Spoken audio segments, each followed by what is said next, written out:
Nanindigan ng Malacanang na patuloy nitong pagagandahin ang labor industry sa bansa. Ito ay sa bisperas ng napipintong dialogo sa pagitan ng Pangulo at ng mga labor groups bukas. Si Rocky Ignacio sa kabuong ulat. Salamat, Attorney Mark. Tiniyak nga ng Malacanang ang mga hakbang para lalo pang palakasin ang labor industry sa bansa. Ayon kay Presidential Spokesperson Edwin Lacerda, hintayin na lamang ang magiging resulta ng dialogo bukas ni Pangulo Aquino sa labor sector dahil committed naman ang Aquino administration na palakasin ang labor industry.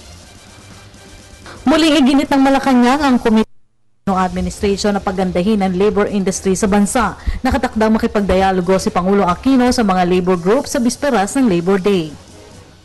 There's a dialogue and there's an opportunity for the labor sector to discuss things with the president. This is not the first time it has happened, so we continue to have the dialogue with the labor sector.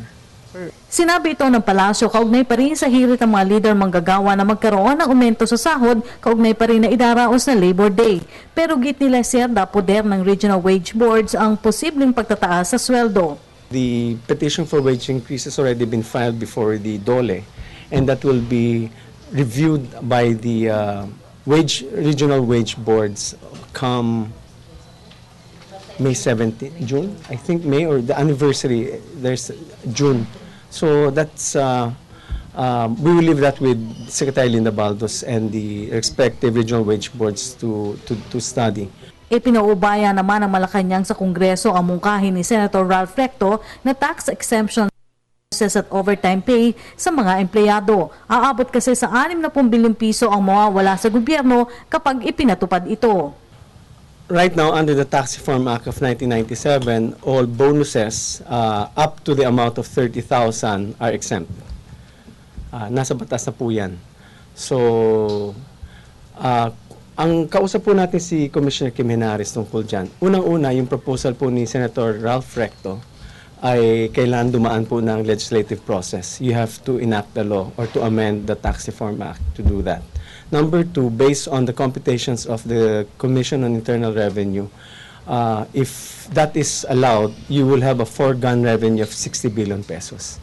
Medyo malaki-laki.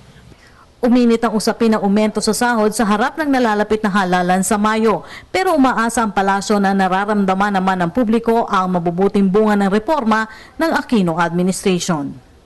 We have laid out what this government has done, what this government is committed to do. And we hope that the people will see that the Tuwid na Daan is reaping benefits for the Filipino people. Samantala, nauna nang hinikayat ng Malacanang ang publiko na silipin ang 70 jobs fair na itatayo ng gobyerno sa 16 na rehiyon kaugnay pa rin na idaraos na Labor Day. At yan po ang ating pag-uulat sa tulong ng RTVM. Ako po si Rocky Ignacio para sa Telebisyon ng Bayan. Maraming salamat kasama Rocky Ignacio.